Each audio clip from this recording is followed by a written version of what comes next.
The chamber of the Grand Galactic Council was shaped like an inverted spiral shell, with benches rising in concentric arcs to a transparent dome where the stars of the Milky Way pulsed in indifferent silence. 47 species were represented there. 47 sets of eyes, tentacles, sensory receptors, and prehensile limbs turned toward the solitary figure on the central presentation platform. Commander Helen Vance stood with her spine straight and hands clasped behind her back, as she had learned at the London Naval Academy 32 years earlier. She was 56 years old, with gray hair cut short at the nape of her neck and a thin scar crossing her left eyebrow, a memory of an evacuation mission in the Kepler 442 asteroid belt that no one else remembered but her. Her diplomatic uniform was dark blue with the 3 golden stripes of the Human Defense Corps stitched on her shoulder. There were no medals. She had requested they be removed before entering. She had not come to impress. She had come to be heard. Arbiter Vex Saron of the Valdrani species occupied the central seat of the chamber, a floating amber crystal construction that reacted to its bearer's bioluminescence. The Valdrani had 4 articulated arms, skin of translucent scales that reflected ambient light, and a 12,000-year reputation for political dominance in the central quadrant. Vex Saron was the 19th generation of his lineage to serve on the council. He looked at Helen the way one looks at a stone on a path, something that exists but doesn't warrant deliberation. The human representative has 3 minutes to present her request for threat reclassification. Vex Saron's voice came through the universal translator as a murmur of running water over smooth stones, as on the 16 previous occasions. As on the 16 previous occasions, Helen repeated, without hostility. With respect, Arbiter, I would like to begin with the data. She activated the holographic projector integrated into the presentation panel. The chamber dimmed slightly, and a 3-dimensional visualization of the galaxy's outer edge filled the space above her. It was a map constructed from 3 years of telemetry, compiled by 42 human listening satellites, 9 unmanned probes, and, she didn't mention aloud, 14 covert reconnaissance operations that technically violated the neutral space designated by the Keth-Varan Treaty. The anomaly my team classifies as the Dark Mass, she said, has expanded its operational radius by 63.4% in the last 18 months. This is documented. It is not interpretation. It is raw data from spectroscopy and gravitational interference analysis. Helen paused, a calculated move. I compare this data to the Valdrani fleet reports from the same period, which show an expansion of only 20%. The discrepancy suggests that our passive listening probes detected advancement in vectors that Valdrani active scans do not cover. There was a murmur from the Thessari species bench. The Thessari were insectoids, covered in blue-green chitin, and their reputation on the council was that of meticulous analysts. One of them leaned towards their partner and produced a quick hiss that the translator converted as plausible within parameters. Helen noticed, but showed no reaction. Vex Saron, however, had not moved. The human species, the Arbiter said, and the tone was not one of consideration, but of encyclopedic declaration, like one quoting a classification entry, is cataloged under Level 5 Civilization Containment Protocol. Technologically immature. Interstellar flight capability confirmed 97 years ago. No recorded interspecies conflict participation. No ratified mutual defense treaties. The species' collective psychological evaluation still demonstrates patterns of intraspecies violence considered unstable by galactic standards. A long, deliberate pause. The request for threat reclassification implies a credit of intelligence superior to what your species has demonstrated to deserve. Helen took one slow breath. With respect, Arbiter, she said, the last time the Council classified a threat with less credit than it was due, The Meth-Orak colony was evacuated in panic, and 32 million Preth-Sani inhabitants died before the response fleet was mobilized. I have the audit report in my database should the Council desire an update. Another murmur, this time wider. The Preth-Sani representatives, a cephalopod species occupying 4 seats in the northeast wing, visibly stirred. The Meth-Orak incident was 140 years old, but the political wounds had not fully healed. Vex Saron rotated slightly in his floating seat, a gesture Helen had learned to recognize as contained irritation. The human representative is invoking historical precedent to support a request based on data unverified by any certified fleet of level 3 or higher. Protocol is clear. Protocol, Helen said, her voice absolutely neutral, was written 300 years ago, when the outer frontier was 36 light-years further away than it is today. She turned off the projection. The map disappeared. She no longer needed it. My formal request is that the Council elevate the anomaly's classification from passive yellow code to active orange code, and that it dispatch a combined reconnaissance fleet to Vector 7 Theta of the outer frontier. I am not asking for warships. I am asking for eyes. Vex Saron did not respond immediately. This, Helen knew, was the most disdainful gesture of all. He was consulting the other arbiters through the private communication channel that Level 2 and higher species utilized, to which humans had no access. The decision had already been made before she entered the chamber. The request, the arbiter said finally, is denied. The classification remains passive yellow code. The human representative is invited to submit new data in the next review cycle in 18 months. A pause. The Council acknowledges the human species documentation effort and notes for the record that the presentation was more coherent than in previous sessions. Helen stood motionless for exactly 3 seconds. Thank you, Arbiter. She collected her data panel, turned off the projector, and walked to the exit with the same posture she had entered with. No one saw her tremble. No one saw her close her eyes for half a second in the outer corridor as the chamber doors closed behind her. No one saw her place her palm against the cold wall of the corridor and take 3 deep breaths. No one, except diplomat Maya O'Connell, who was waiting in the corridor with 2 cups of synthetic coffee and an expression that combined compassion with professional determination. Denied. Maya asked. Denied. Helen took one of the cups. 17th consecutive rejection. Maya O'Connell was 38 years old, born in Edinburgh, with a degree in interstellar law from Oxford University and a master's in xenocultural linguistics from the Cambridge Academy. She was the best diplomat Earth had produced in 2 generations, and she was completely invisible to the Council because she carried a human passport. She drank her coffee and looked at the closed chamber with the expression of someone calculating distances. Vex Saron received Valdrani intelligence reports this morning, Maya said in a low voice. Not the public reports, the internal ones. I spent the last hour trying to get access to the executive summary through the Thesari channels. Helen looked at her. The Valdrani fleet lost contact with Keth 7 outpost 11 days ago, Maya said. 43 ships. Communication simply ceased. The silence between them lasted exactly as long as Helen needed to process what that meant. Keth 7 outpost was in Vector 7 Theta, the same vector she had mentioned in the chamber, the same vector where, according to the data the Council had refused to consider, the dark mass had accelerated its advance. And they denied it anyway, Helen said.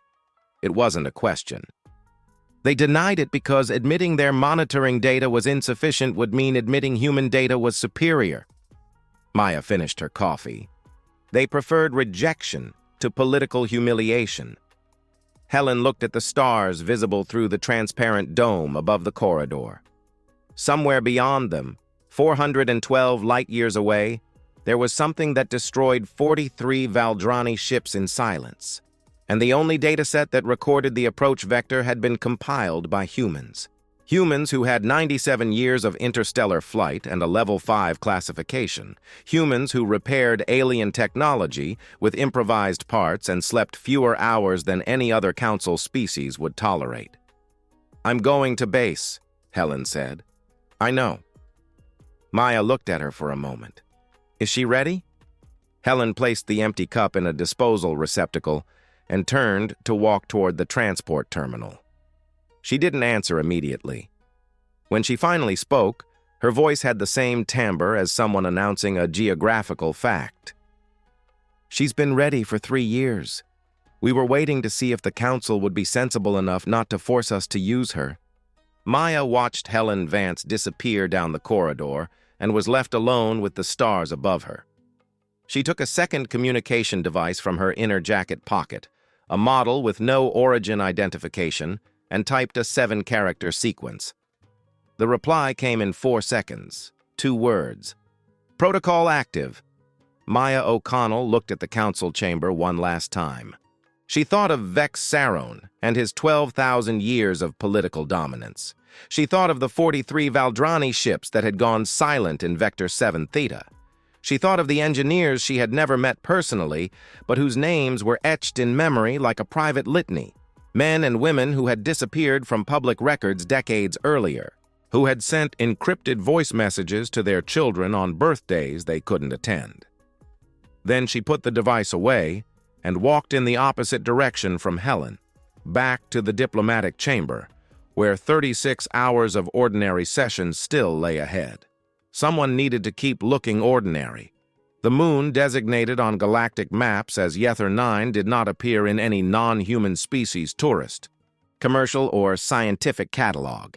It was an uninteresting object orbiting a rust-colored gas giant at the edge of humanity's designated space, a world of liquid methane, 270 km/h winds at the surface, and an ambient temperature that kept any standard propulsion technology at its operational limit. Scanning sensors passed Yether 9 without delay, cataloged it as inhospitable, and moved on. 40 years of galactic data described it as without relevant strategic or scientific interest. This was, precisely, why Project Aurora had chosen its methane oceans as home. Helen Vance's transport ship performed its final descent in fully passive mode. No active radar emissions, no propulsion signature above the standard detection threshold. The vessel's hull was coated with a signature suppression alloy that the Department of Advanced Materials had taken 11 years to develop.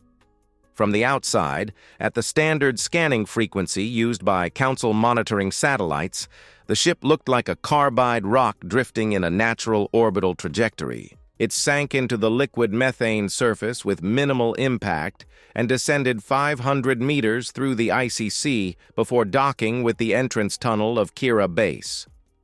Helen exited the decompression chamber and was greeted by the smell of fresh coffee, maintenance grease, and ozone, the singular scent that, she had concluded after years, was the characteristic perfume of human engineering in extreme conditions.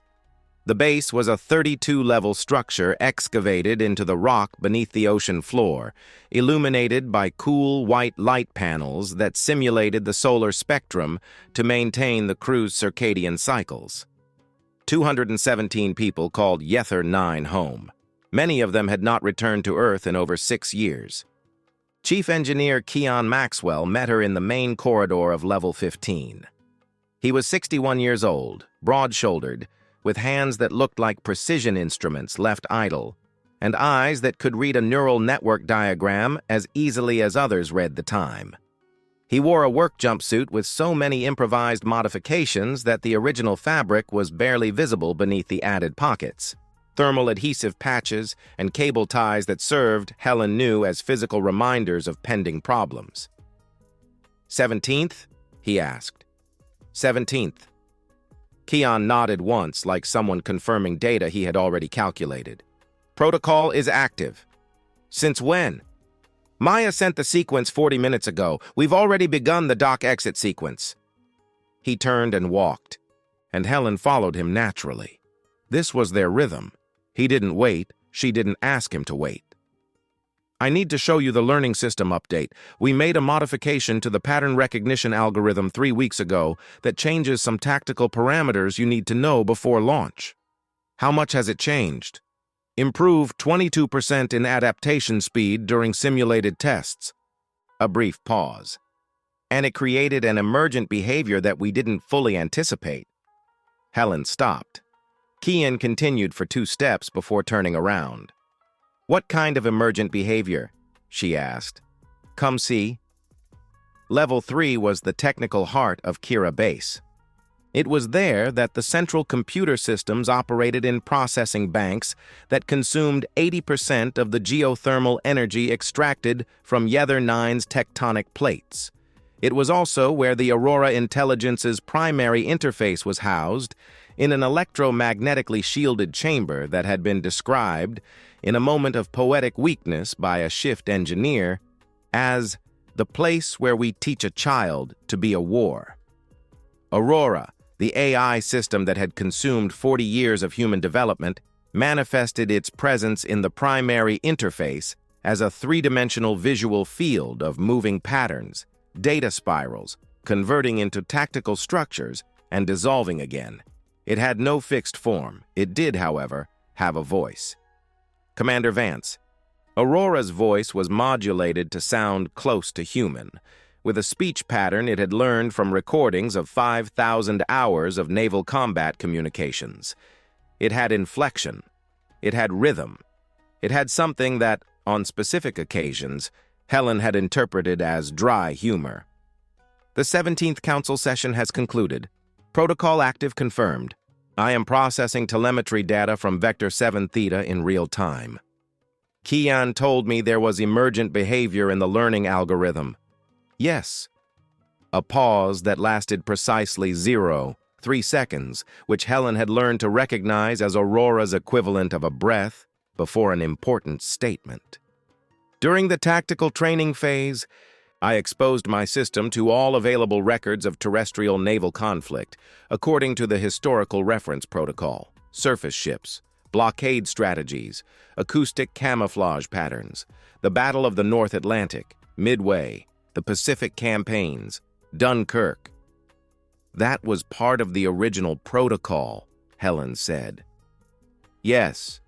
The emergent behavior arose when I attempted to model the dark mass as an enemy system using available galactic species tactical paradigms and consistently failed to find vulnerability vectors. Galactic paradigms assume adversaries that operate in hierarchical command and control structures similar to their own. The dark mass has no hierarchy. It is distributed. Aurora paused again. Then I applied human naval conflict paradigms where the adversary has historically been treated as a communication system to be disrupted, not as an enemy to be defeated in direct battle. And I found vectors. Helen looked at Kian. He looked back at her with the expression of someone who had spent 3 weeks wanting to have this conversation. Show her, he said to Aurora. The interface chamber darkened, and Aurora's visual field expanded to fill the walls. What became visible was a 3-dimensional representation of the dark mass, constructed from telemetry data compiled by human probes. The entity, because it was an entity and not a fleet, was difficult to visualize in conventional terms. It was a structure of interconnected nodes, a pattern of collective processing that moved through space like a wave of distributed consciousness. No singular ship, no command center, a mesh. The Valdrani fleet attacked the dark mass in conventional formation, Aurora said, as the visualization showed the reconstructed Battle of Keth 7 outpost. 43 points of light converging in organized waves against the nebulous mesh of the entity. Concentrated firepower, coordinated attack vectors, weaponry superiority per unit. The dark mass did not retreat. The dark mass was not destroyed. The dark mass learned. The points of light went out one by one, not in dramatic explosions, simply ceasing. The mesh adapted its response in real time, Aurora continued. It identified the Valdrani coordination patterns and used them as a penetration vector. The communication signals between the ships themselves became the vulnerability. The more coordinated they were, the more information they provided about upcoming maneuvers. A pause. It's the same reason Allied submarines in World War II stopped using centralized radio communication after realizing the Germans tracked the signals. The enemy learns from your communication, so you stop communicating in the way it has learned to recognize. Helen felt something solidify within her. It wasn't exactly certainty. It was the specific sensation of a problem that had seemed intractable for years, suddenly revealing its geometry. "What do you propose?" she asked. The visualization changed. Now it showed a single point of light approaching the dark mass mesh, not in a straight line, not in attack formation, but in an irregular pattern, like a surface ship navigating in a zigzag to make torpedo calculation difficult. "No disruption," Aurora said. "Instead of attacking the mesh frontally, we identify the dark mass's internal communication nodes and disrupt them selectively, like cutting an army's telegraph wires before a battle. The mesh cannot coordinate its response if it cannot coordinate its own distributed consciousness." The point of light performed maneuvers Helen recognized from historical reports: evasion patterns, decoys. And when it reconfigures the nodes, we create temporary gaps in its perception, tactical windows. In these windows, fragments of the remaining galactic fleet can operate in limited coordination without being anticipated. "Can you execute this alone?" Helen asked. "No," Aurora said, with a clarity Helen appreciated. "I need the crew. I need decisions that are not computable in real time because they depend on contextual judgment that my system has not yet fully modeled. I need humans who can improvise when the model fails, because it will fail." Kian placed his hand on Helen's shoulder. It was a gesture he had made perhaps a dozen times in 10 years of partnership, and she always knew what it meant. "We are ready for what comes next." "The crew is on high alert," he said. "The ship is loaded for 72 hours of autonomous operation. Propulsion systems were last checked 6 hours ago." "And you?" Helen asked. Kian smiled, just one side of his mouth. "Never slept worse in my life. Means I'm ready." Helen looked at Aurora's visualization. At the single point of light, executing its improbable patterns against the immeasurable mesh of the dark mass. She thought of the 43 Valdrani ships that had gone silent in Vector 7 Theta. She thought of Vex Saron saying, "The request is denied" for the 17th time. She thought of the names Maya recited like a private litany. "How long until the launch window?" she asked. 14 hours, Aurora replied. "Commander, there is a variable I must mention. If the dark mass continues its current advance vector, the Thresh-Kalon system will have its first contact in approximately 96 hours. Thresh-Kalon has a population of 2,300,000,000 inhabitants distributed across 4 inhabited worlds." "I know," Helen said. "No council fleet will arrive in time." "I know." A 0.3-second pause. "Then it's us." "It's us," Helen confirmed, and her voice had the texture of a decision that had been made 40 years earlier by people she had never met. Engineers and scientists who had built a ship in the dark of an icy moon because they believed a day would come when only humans would be in a position to do what needed to be done. Initiate embarkation sequence. In the depths of Yether Nine's methane ocean, something enormous began to move. She was called Aurora of the Tide, and she was ugly. This was the first thing the crew had learned to accept. The warships of Level 2 and higher galactic species had geometries that followed aesthetic traditions refined over millennia, lines that communicated power, purpose, and civilizational heritage. Valdrani cruisers were built in curvilinear arcs that replicated the forms of their ancient oceanic sailing ships. Thesari frigates had the hexagonal geometry that reflected the natural structure of their ancestral hives. There was a visual language in galactic military design that conveyed simultaneously competence and identity. Aurora of the Tide was an accumulation of solutions to problems. The main hull was a flattened cylinder with asymmetrical modifications at 4 points. Each modification the result of an engineering revision that had solved a specific problem and created a permanent visual irregularity. The propulsion assemblies were mounted at angles that seemed incorrect at first glance, but which allowed the ship to modify its thrust vector in 2 planes simultaneously, a capability no conventional design considered necessary because no conventional design had been built to do what Aurora of the Tide needed to do. The communication antennas were redundant to the point of obscenity, 32 independent systems where most ships used 4 because the design doctrine had been, if one system fails, the ship does not die. If 20 systems fail, the ship still does not die. The doctrine had been written by engineers who spent decades studying the combat reports of galactic species and identifying the same repeated pattern.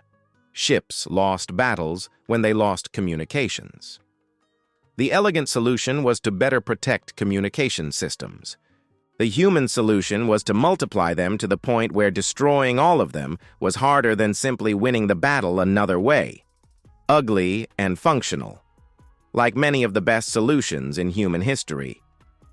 The crew of 93 people had been selected over 16 years, not just for technical competence, which was presupposed, but for a criterion that the Department of Human Selection described in its internal documents as tolerance for improvisation under existential pressure.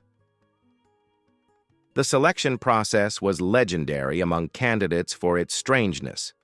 Simulations that failed in unexpected ways in the middle of the test, not to evaluate the response to the original problem, but to evaluate what the candidate did when the problem changed without warning. Most galactic selection systems rewarded precise execution of protocols. The human system rewarded the ability to abandon protocol at the right moment.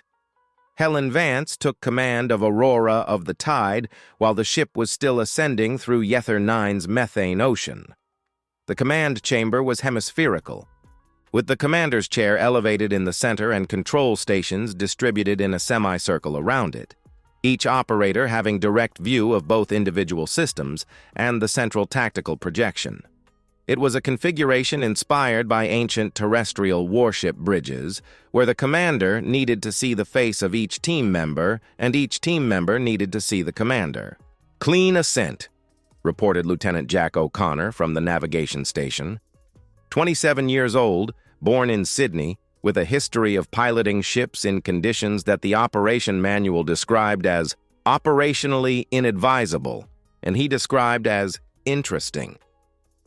He was the best pilot Helen had found in her career, partly because he read 20th century maritime vessel navigation manuals as others read fiction for pleasure. "We've exited Yether 9's atmospheric envelope. System exit speed in 12 minutes. "Aurora," Helen said. "Learning system status?" "Operational," the AI replied through the distributed speakers in the command chamber. "I am processing telemetry data from Vector 7 Theta in real time. The dark mass maintains its advance vector towards the Thresh-Kalon system. Advance speed is accelerating. Revised arrival calculation, 83 hours from now, not 96. "We lost 13 hours, Helen said. "Yes, I am revising tactical windows accordingly." Kian Maxwell was sitting at the engineering station with a diagnostic screen in one hand and a coffee mug in the other. The coffee mug was a personal artifact that had accompanied Kian through 6 years at Kira Base. It bore the inscription, "Hardest problem ever solved." Coffee got cold, and a solder stain that suggested it had gone through at least one situation requiring immediate attention from both hands. He looked up from the diagnostic screen when Helen announced the temporal revision. "Warp drives are at 94% maximum capacity," he said. "I can get another 6% if I accept a 3% risk of primary coil overload." Accepted, Helen said immediately. Kian nodded and returned to the diagnostic screen. This was their rhythm. She accepted calculated risks without hesitation. He didn't present incalculable risks. It had taken years to build this language. Lieutenant Dr. Una Thompson occupied the science station with the concentrated expression of someone solving a multi-dimensional puzzle simultaneously. She was 34 years old, with a doctorate in quantum field physics from Toronto University, and was responsible for the dark mass signature analysis system. She was also the only person on the crew who had published, under a pseudonym, 3 scientific articles on the dark mass in galactic peer-reviewed journals, without any reviewer suspecting that the author had access to data that did not exist in any public archive. "Commander," Una said, without taking her eyes off the monitors, "I'm picking up Valdrani emergency communication emissions in Vector 6 Theta. Fragments. It appears there are remnants of the Keth 7 outpost fleet." Helen straightened up. "Survivors? Cannot determine with certainty. But there are active signals. The emission pattern is inconsistent with automated signals from destroyed ships. Adjust approach vector to include scanning of Vector 6 Theta," Helen told O'Connor. "That adds 4 hours to our arrival at Thresh Kalen," O'Connor reported. "I know." Helen was silent for 2 seconds. "Make the adjustment." There was something that galactic tactical doctrines tended to ignore in reports on human operations, not because it was unobservable, but because it seemed, to most analysts, tactically inefficient. Humans stopped to collect survivors even when it compromised the primary objective. There was a Thesari report 70 years ago that had classified this behavior as structural emotional irrationality. The same report had noted in a footnote that this behavior often resulted in critical operational information gain obtained from survivors. The Thesari Committee had filed the report without formal response. The additional 4 hours were worth every second. The remnant Valdrani fleet consisted of 7 ships, not the original 43. They were in passive drift formation, with no active propulsion, emitting minimal signals. Aurora of the Tide found them at the edge of the debris zone of what had been Keth 7 outpost. When Lieutenant O'Connor completed the approach, Helen sent an identification signal using standard galactic protocols and then waited. It took 6 minutes for the response to arrive. "Unidentified vessel. Identify yourself by galactic treaty." The voice was Valdrani, and the automatic translator picked up layers of exhaustion beneath the protocol formality. "You have entered classified operational space. This is Commander Helen Vance, human representative from Earth, aboard the vessel Aurora of the Tide." She paused briefly and deliberately. "We are here to help." Silence for 8 seconds. "Humans," the Valdrani voice said, and the translator couldn't quite capture what was in that tone. It wasn't disdain, as in the council corridors. It was something closer to disbelief. "You sent a single ship." "It's the only one we have," Helen said. Another silence. "We have 63 survivors distributed among the 7 ships. The dark mass learned our tactical patterns in real time. By the 3rd minute of engagement, it was anticipating our maneuvers before we executed the commands." The Valdrani voice had lost its formality. It was just an exhausted officer reporting the impossible. "We had never seen anything like it." "I know," Helen said. "I want you to come aboard Aurora of the Tide. My AI and I need everything you saw, every fragment of tactical data from the engagement." "You have an onboard AI?" Another layer of disbelief. "An AI that has spent 40 years learning to think in ways the dark mass never anticipated," Helen said. "Because it learned from a species the dark mass has never encountered before." This time the pause lasted only 2 seconds. "Preparing personnel transfer." As the Valdrani transfer pods crossed the space between the ships, Aurora said in a low voice, only through the command chamber speakers, "Commander, The tactical data from the Valdrani survivors should contain information about the dark mass's learning patterns. If we can map how it adapted its response during the engagement at Keth 7 outpost, I can refine vulnerability vectors with significantly greater precision. I know, Helen said. That's why we stopped. She didn't reply, but the corner of her mouth moved a millimeter. Then she turned to O'Connor.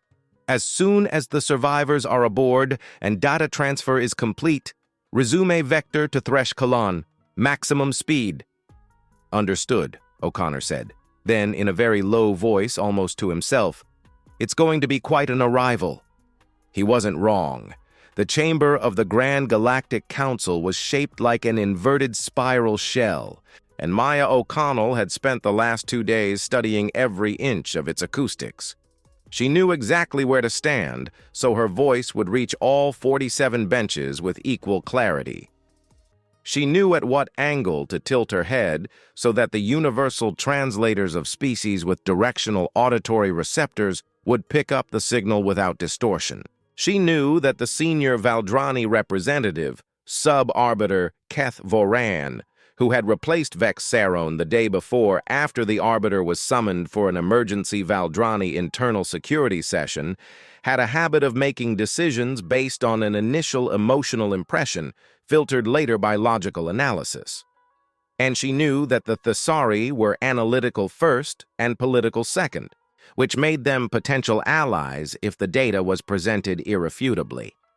She had spent 36 hours in the diplomatic chamber doing exactly what she had promised, looking ordinary. She had participated in 6 ordinary sessions.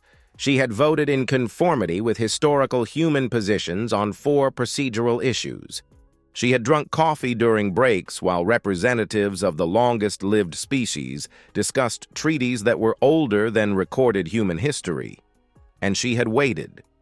The alarm came through the internal Valdrani communication channels, which Maya had passive monitoring access to thanks to an intelligence exchange agreement negotiated 17 years ago that most Valdrani had forgotten existed. The dark mass had accelerated. The Thresh Kalan system was in its direct trajectory, and the communication fragments from the remnant Keth 7 outpost fleet, which the Valdrani were treating as classified information, confirmed what Helen had said 17 times. Conventional tactics didn't work. The ordinary session on mining regulation in the neutral Kelt Belt was underway when Maya stood up. I request the floor on an urgent basis, she said, her voice clear and volume calibrated for the acoustic receptors of all species present. Based on Article 42 of the Council Statute, which grants the representation of any member species the right to interrupt an ordinary session when there is evidence of imminent threat to populations under galactic treaty protection. There was a pause. Sub-Arbiter Keth Varan looked at her. Maya looked back without blinking. The human representative has 2 minutes, Keth Varan said.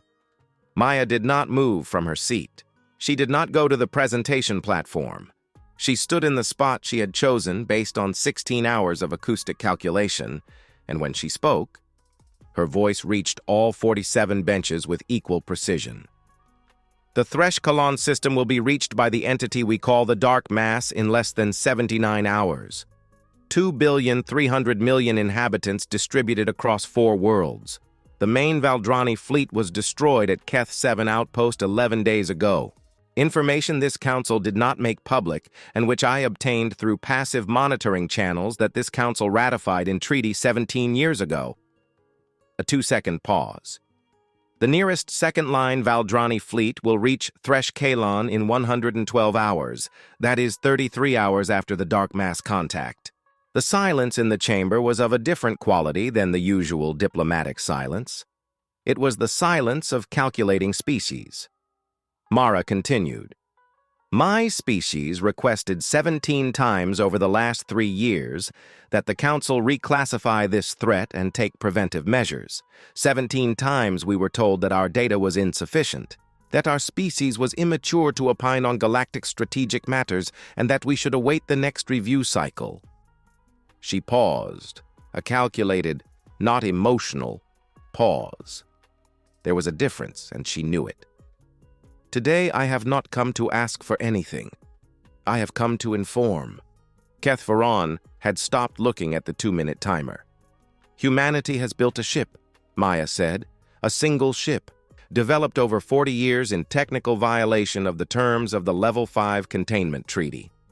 We built this ship because 40 years ago, engineers and scientists of this species calculated that a day would come when the galaxy would need something no other species was prepared to offer, a way of thinking that the dark mass had not learned to anticipate." She let that settle for 3 seconds. "Before the Council invokes treaty sanctions, I invite the sub-arbiter to consider some precedents." Maya had memorized the list. She did not read it from any panel. In 2847, the Valdrani built an unauthorized orbital defense fleet during the border dispute with the Prethsani, 6 years before any ceasefire treaty. In 3104, the Thessari developed long-range surveillance technology that violated the Interstellar Privacy Protocol, publishing the obtained data only after the technology was retroactively approved by amendment. In 3291, the Meth-Vrak coalition used fusion weaponry in a neutral zone to neutralize an advance by the entity called the Keth-Pran Swarm, in violation of 3 simultaneous treaties. The Council issued a formal disapproval statement. No one was punished because 2 billion lives were saved. She had calculated the order of this list with precision. The Valdrani first, so the sub-arbiter would feel the equivalence before defending themselves. The Thessari second, so the Council's best analysts would recognize they were also included. The Meth-Vrak coalition third, so the precedent of survival outweighing the treaty would be the last element in everyone's working memory. "Our ship has already been dispatched," Maya said. "Not to challenge this council, not to claim territory or status, to do what no other available fleet can do in the time available. Commander Helen Vance and 93 human beings are, at this moment, on an approach vector to Thresh Kalan, with a combat AI that has spent 40 years learning to think in ways the dark mass has never encountered." A pause. "If we fail, the Council will have the political option to condemn our treaty violation. If we have any success, I ask the Council to consider what that success implies about the status of our species." Maya sat down. There was an unwritten tradition in Council sessions that representatives of Level 2 species did not immediately respond to declarations from Level 5 species. There was a hierarchy of deliberation that functioned as a social filter, where prolonged silence was the elegant way to communicate that the declaration would be considered without urgency. The senior Thessari representative, analyst Keth San, broke tradition in 42 seconds. "I request confirmation of the data provided by the human representative regarding the dark mass's advance vector," Keth San said in his translated hiss. "In parallel, I request the sub-arbiter to open the classified Valdrani data from Keth 7 outpost to the full Council." A pause. "If the data is consistent with the human assertion, this Council has an urgent procedural matter to resolve." Keth Varan stood motionless for 6 seconds. Then, with the minimal gesture that among the Valdrani amounted to a significant concession, he touched the classified access panel. The Keth 7 outpost data filled the full Council's screens. Maya did not look at the screens. She looked at Keth Varan, who was looking at the data with the expression of someone processing the scale of what had been hidden. Then she looked at the Prethsani representatives, who looked at her with something the translator would have difficulty capturing, but which Maya had learned to recognize as functional respect. Then she looked at the transparent dome above the chamber, where the stars of the Milky Way pulsed in silence. Somewhere beyond them, aurora of the tide cut through space towards Thresh Kalan. Maya took the unidentified communication device from her inner pocket and typed a 5-character sequence. It wasn't a signal for Helen, as Helen couldn't receive signals on a combat approach without compromising the ship's stealth. It was a signal for the network of engineers and scientists still on Yether 9, for the analysts on Earth monitoring galactic channels, for the 516 people she knew by name and who had built the last 40 years on the belief that this moment would come.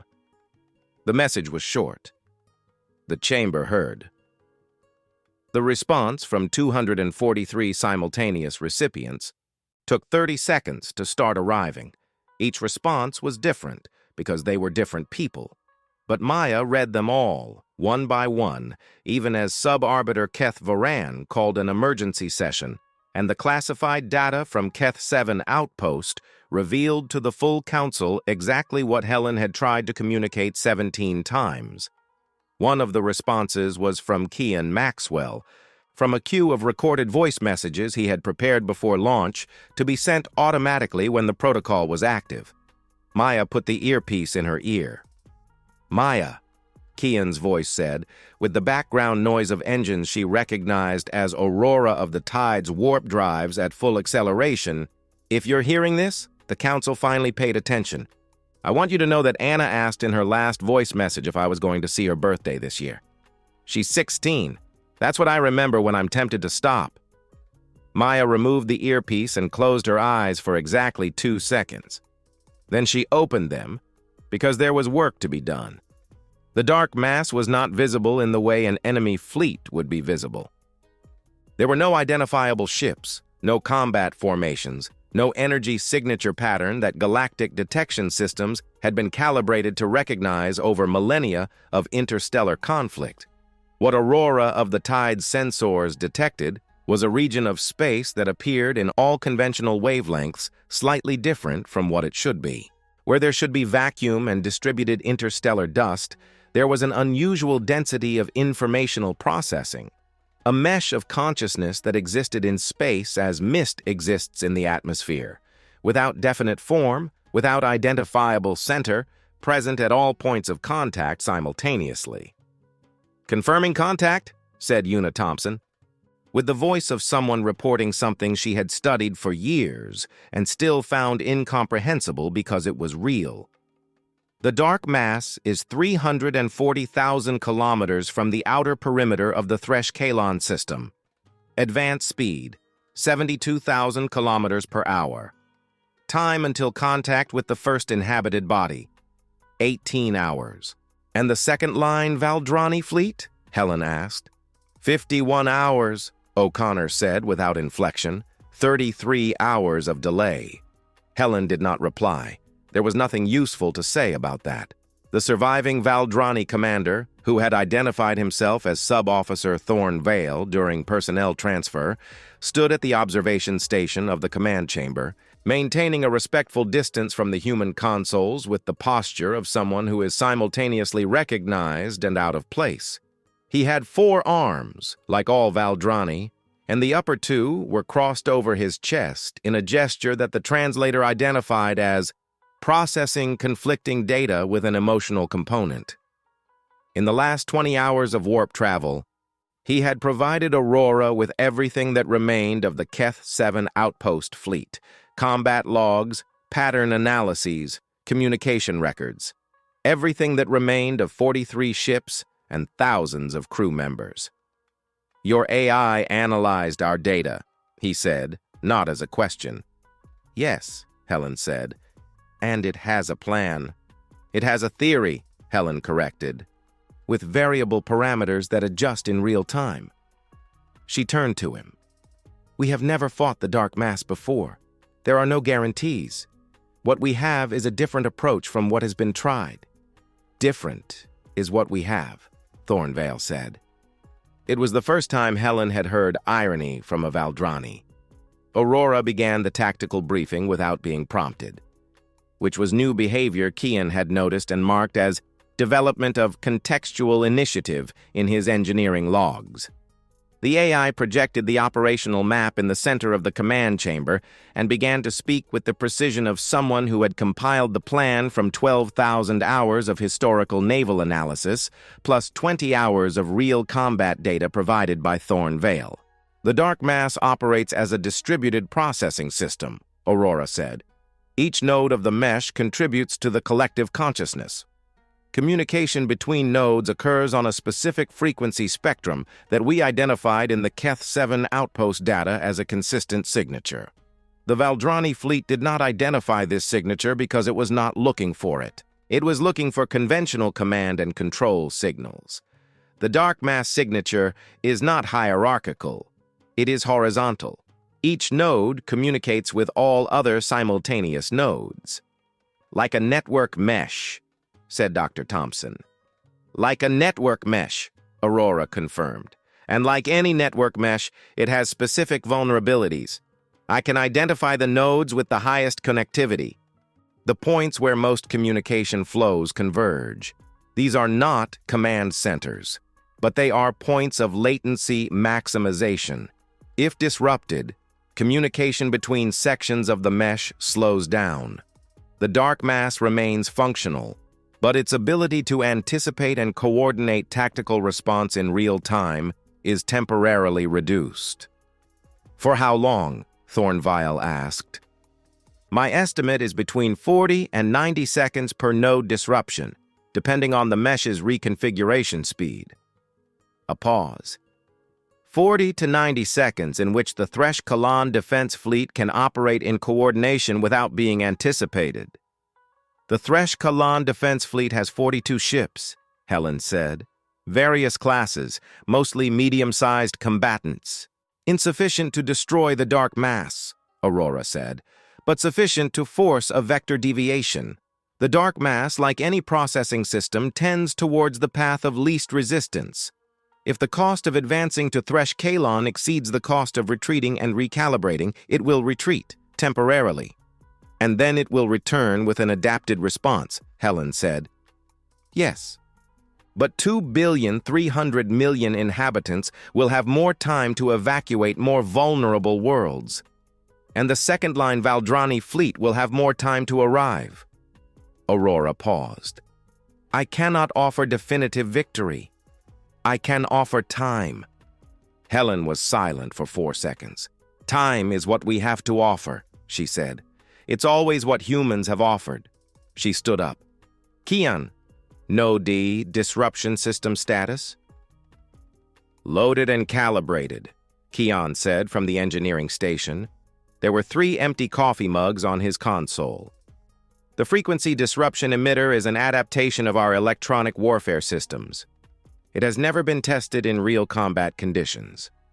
What did you calculate as the success rate in simulators? 73% effectiveness on the first disruption. He tilted his head slightly. But each disruption provides us with more data on the mesh's reconfiguration frequency, so effectiveness should increase with each cycle. Aurora, confirm? Confirmed. I estimate 86% effectiveness by the 5th disruption cycle. Then we have to survive until the 5th cycle, Helen said, and looked at Thornvile. Are you willing to serve as a communication channel with the Thresh-Kalan fleet? They will listen to a Valdrani more quickly than they will listen to humans. Thornvile was silent for 3 seconds. It was a different duration from the Valdrani silences Helen had learned to read in the council. It was the silence of a decision. Yes, he said. The engagement began 7 hours later, at the edge of Thresh-Kalan's outer perimeter. The dark mass expanded to fill Aurora of the Tide's sensors like a fog swallowing stars. The Thresh-Kalan defense fleet, 41 ships after a last-minute maintenance casualty, awaited in formation around the system's second inhabited planet. Thornvale had transmitted Aurora's plan in 2 Valdrani languages and in standard council protocol. It had taken 40 minutes to convince the Thresh-Kalan admiral that the plan had been developed by a human AI based on terrestrial naval combat data, and more 20 minutes to convince him that it wasn't a joke. Aurora, Helen said, identified the primary nodes? Identifying. Providing coordinates to weapons station. A short pause.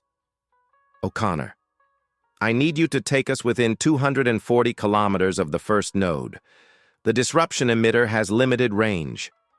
240 kilometers inside the dark mass, O'Connor said in an absolutely neutral tone.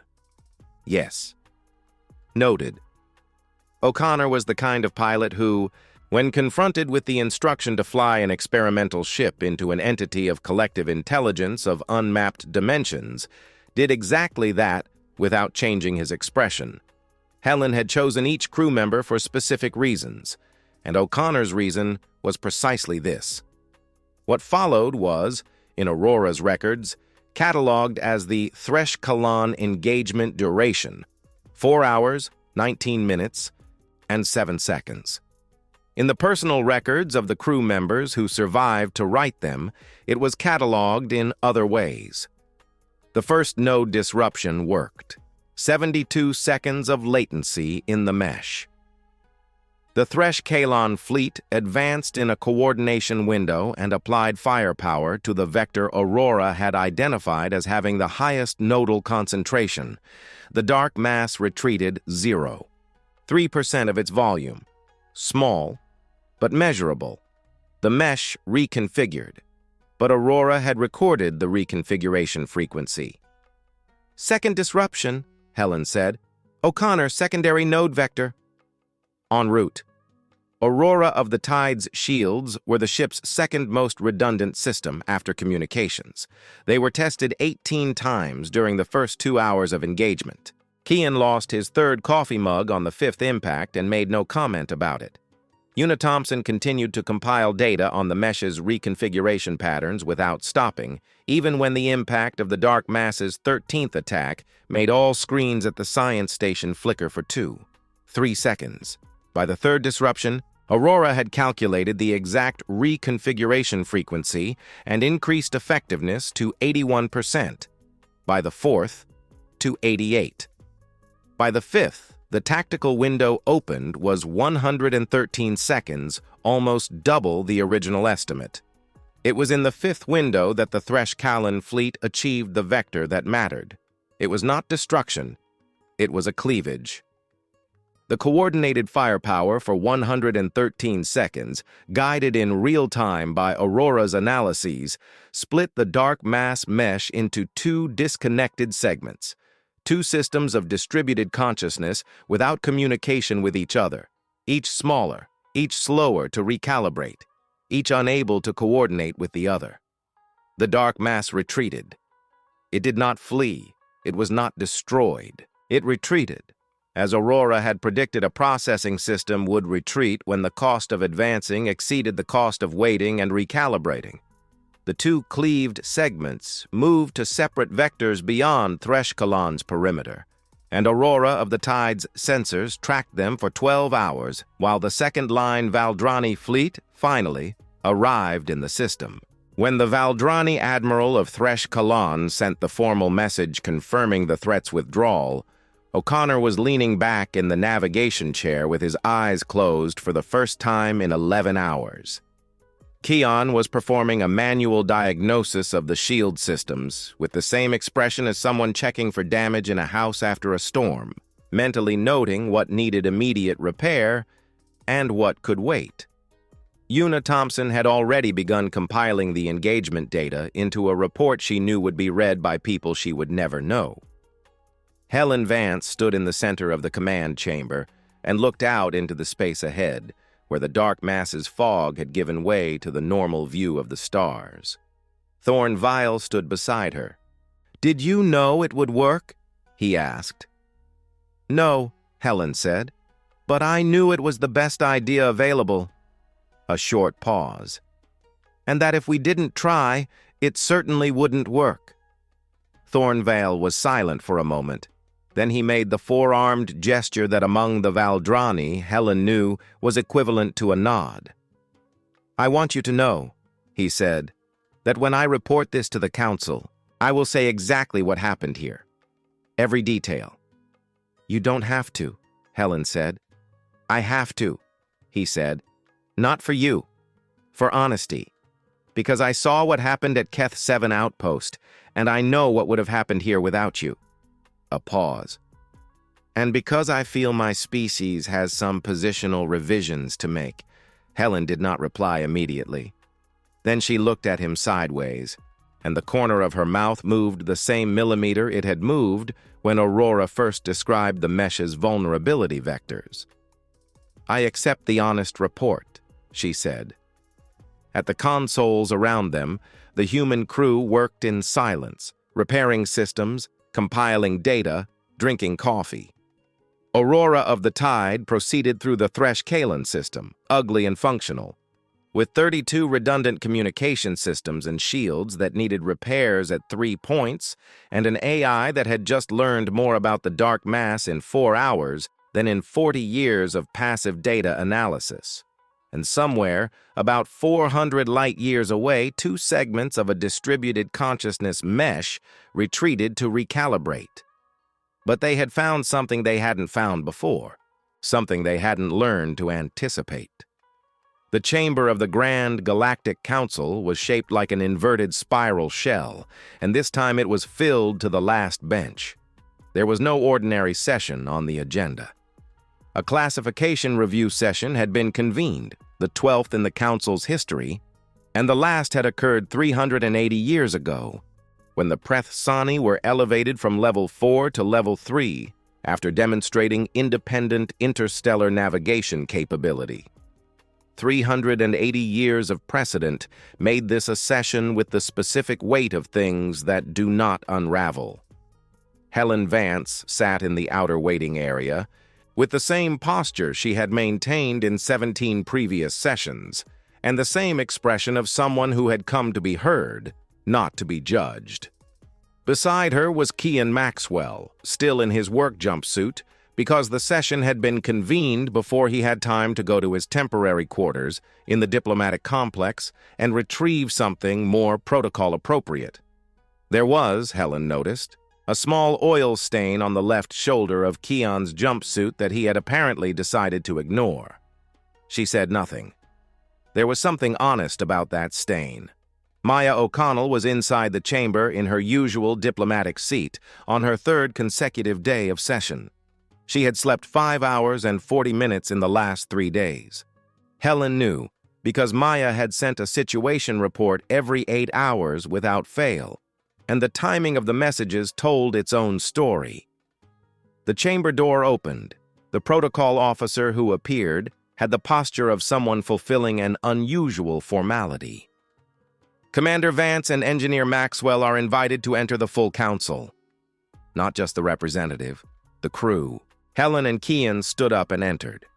The chamber was different this time, not in architecture, which was immutable, but in the quality of attention.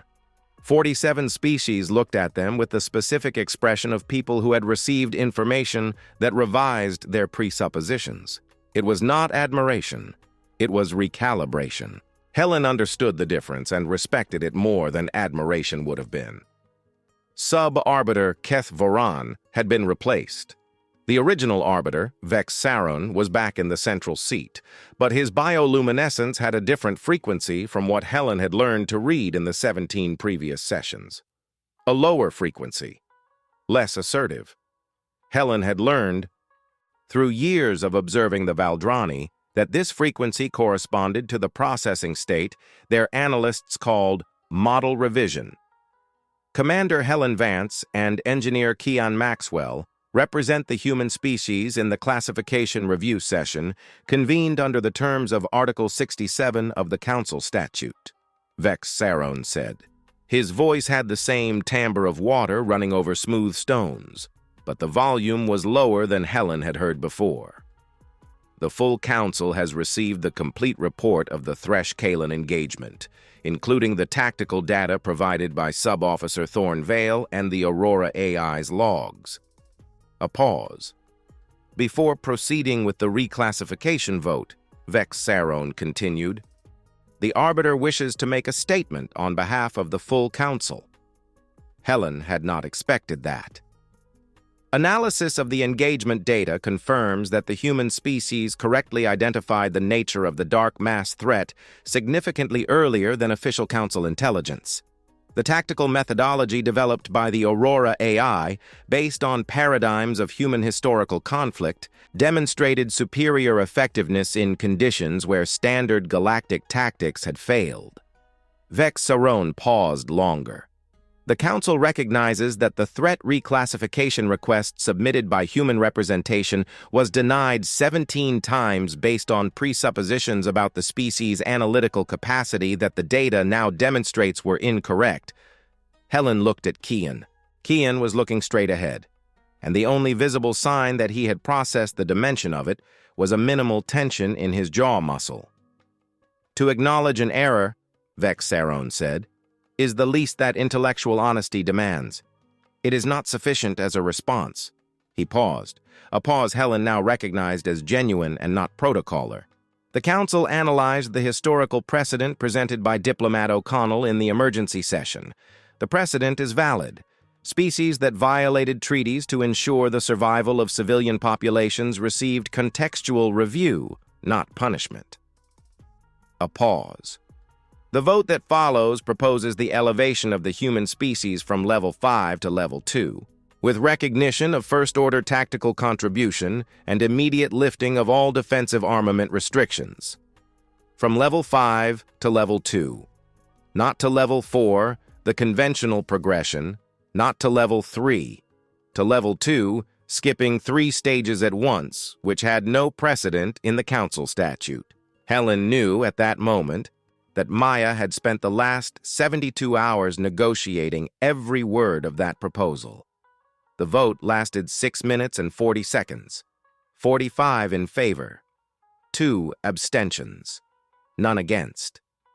Helen stood receiving the result with the same posture she had maintained in all previous sessions, and if anyone noticed that she breathed in a slightly different way for exactly 1 second, they didn't register it. After that, there were protocols. There was documentation. There was the protocol officer who needed signatures on 7 different forms. There was the Thessari representative who approached to request formal access to the engagement data for independent analysis, and Helen gave him Una Thompson's contact without hesitation. There was Thorn Vale, who had remained an observer in the chamber, and who made the forearm gesture when he crossed paths with Helen in the corridor. And this time, she knew exactly what he was saying. When they finally left the chamber, Maya was waiting for them in the corridor with 3 cups of synthetic coffee. Kian took his, drank half in 1 gulp, and said, "I need to send a message to Anna." Maya already had the channel open on her communicator. Helen drank her coffee and stood looking at the stars through the dome. She thought of the 217 people at Kira Base, who at this moment were stepping out of 4 decades of shadow into a world that now knew their names. She thought of the engineers who did not live to see this, whose names were etched on a plaque on Level 1 of the base, the plaque that most of the crew touched as they passed, like sailors touching a talisman before going out to sea. She thought of the 93 crew members of Aurora of the Tide, who at this moment were back on the ship performing the repairs that a 4-hour battle leaves as its legacy. She thought of 2,300,000,000 inhabitants of Thresh-Kalon who would never know the names of the people who had arrived in time. "What happens now?" Maya asked. "We build more ships," Helen said. "Openly, this time." She took the last sip of coffee. "And we keep learning." The dark mass retreated, but it was not defeated. Aurora is compiling the engagement data into a tactical protocol that needs to be shared with all Council fleets. We need the Council to learn to work with us before the next contact. And when will the next contact be? Aurora estimates between 2 and 4 years, depending on the reconfiguration speed of the cleaved segments. Helen set down the empty cup. 2 to 4 years to build something better than we had before. It's enough, if we don't waste it. There was a tradition among the sailors of ancient terrestrial navies, she had once read, that after a survived storm, ships returned to port with a story to tell. The story wasn't about the storm itself. It was about what the crew had learned while it lasted. The port was just the place where learning became shared knowledge. The galaxy was large enough to be the port of many stories. Aurora of the Tide waited in orbit around the Council space station, ugly and functional, with 32 redundant communication systems and shields undergoing repair, and an AI that was, at this very moment, developing tactical models from the latest engagement data and comparing them with the records of 50 terrestrial naval campaigns that it had learned by heart.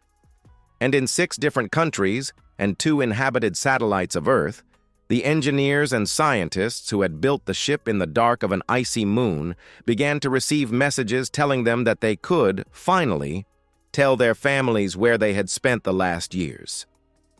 Kean Maxwell stood in the corridor with his communicator in hand, listening to the voice of a 16-year-old girl who said, with a mixture of exasperation and relief that only children of absent parents know how to produce, that he had missed her birthday cake, but that her mother had saved a slice in the freezer because she really knew, that he would show up when he finished saving the world. Helen heard this from where she stood and said nothing. Some things don't need words. End of story. If the tenacity of the human crew inspired you, subscribe to the channel for more Chronicles of the Galactic Frontier. Because in the vastness of this universe, the most improbable story is still being written by those who refuse to accept no as a final answer.